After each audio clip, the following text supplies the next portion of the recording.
I just felt like a lost helper. It was my fault. I kind of felt purposeless. Hi there, I'm Nancy Nash with Starfish Strength. To close out Mental Health Awareness Month, I wanted to share with you some of my mental wellness journey.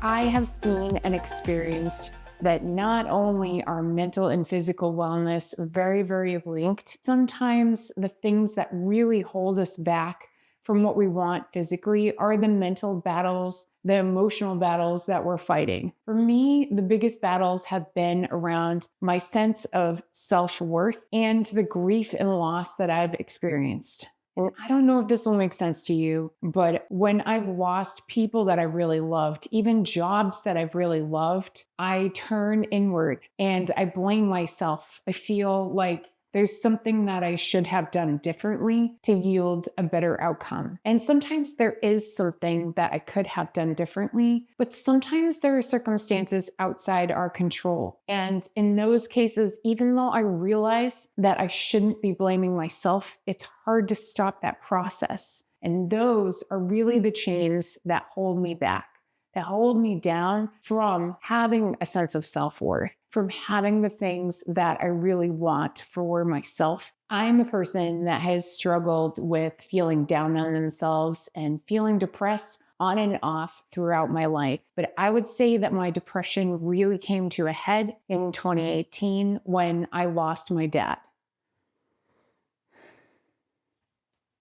My relationship with him is complicated. He's part of some of the most joyful memories of my life and also part of some of the most painful parts of my life.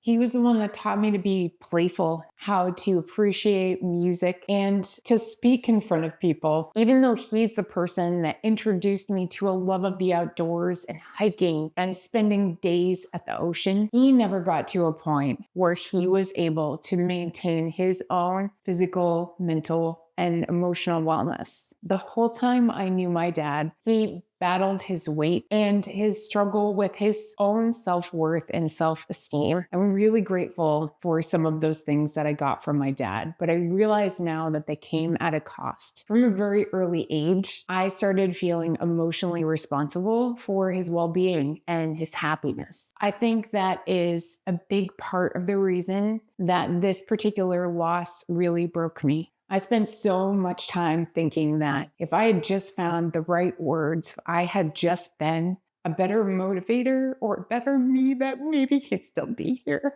I know that's not true. I know that I am no one's savior. But I repeated those words over and over to myself that I could have done something better, that it was my fault. My grief and my self-blame led me to push everyone in my support system away, including my loving husband, and nearly cost me my marriage. My husband lost his dad the year after I lost mine, and I was not in an emotional place where I wasn't there for him in the way that I really wish that I was. I want to tell you that my husband losing his dad made me pull myself out of my black hole of sadness and realize that I had an ally, but it didn't. In 2020, when we experienced shutdown due to COVID, I lost my job, like many of us did. I lost all of my roles. We all felt that feeling of everything coming to a halt, being uncertain about the future. I had just come off the high of seeing my family and planning a reunion with some friends, and now I kind of felt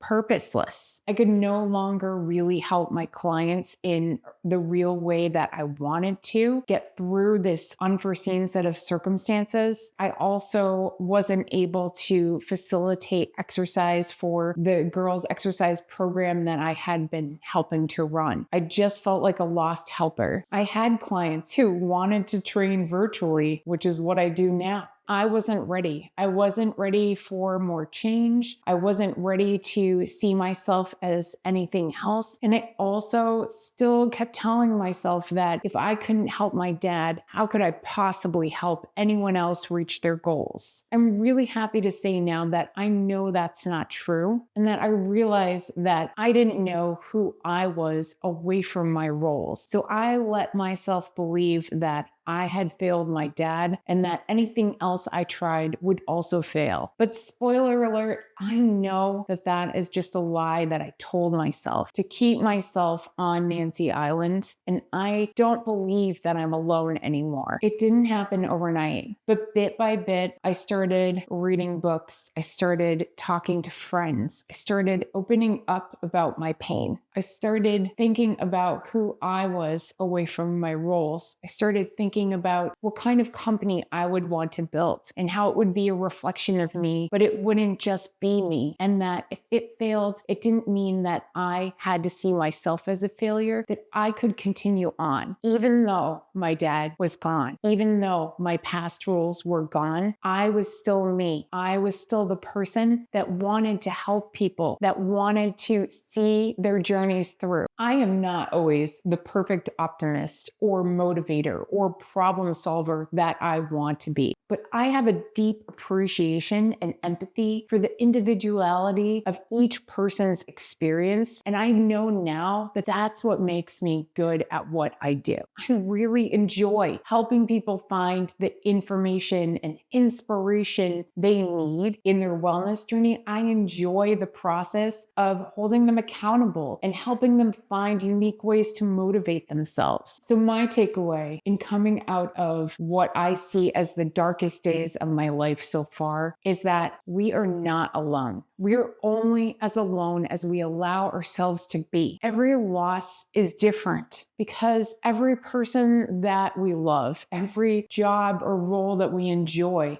is unique. Our relationship with those people, with those roles we play, is also unique. No one can tell you exactly how long your grief process is going to be or exactly what it's going to look like. But I'm just going to repeat that you are not alone. And if you relate to anything that I said in this video, you are giving me more proof that that's true. I believe now that we can empathize and understand one another's pain and be there as a source of support more than we often think we can. If you feel like you're in the middle of your own black hole of sadness, I would encourage you, however slowly, to start opening yourself to the support and love around you. It is there. And if you truly feel like you have no one, that no one is supporting your journey, there are amazing therapists out there. I'm working with one currently. There are also empathetic coaches such as myself. No one but you can really put all of the puzzle pieces together to get you back to feeling like your motivated self. But I guarantee you that I'm not the only person that wants you to succeed, and you are not the only person who will be impacted by you feeling like your best self. We really are stronger together. Thanks so much for checking out this video. I hope you found something that helps you feel one step closer to achieving your goals, whether they be physical, emotional, or mental. If you do want more one-on-one support, please reach out to me in the application link below, and I will look forward to continuing this journey with you in the next video. Thanks so much. I'll see you next time.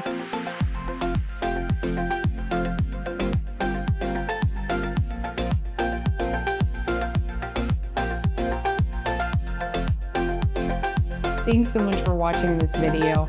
I hope that something in this video helped you step one step